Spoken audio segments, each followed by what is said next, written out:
Hello everyone, welcome back to my channel Kids Time. Hope you all are fine at your homes. And today I'm back again with another video.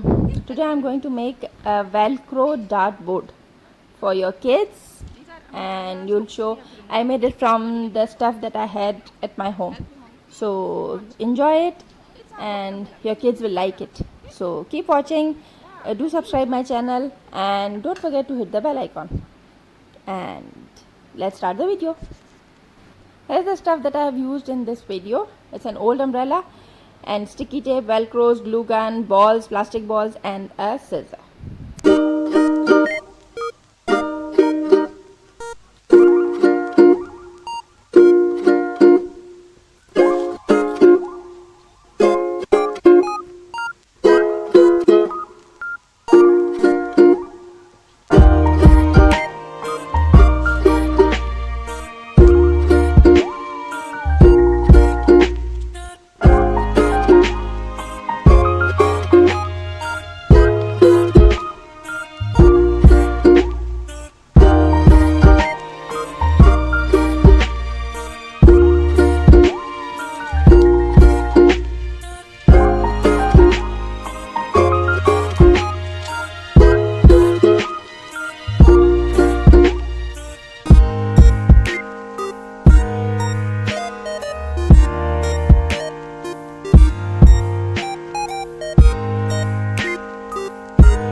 dot on it.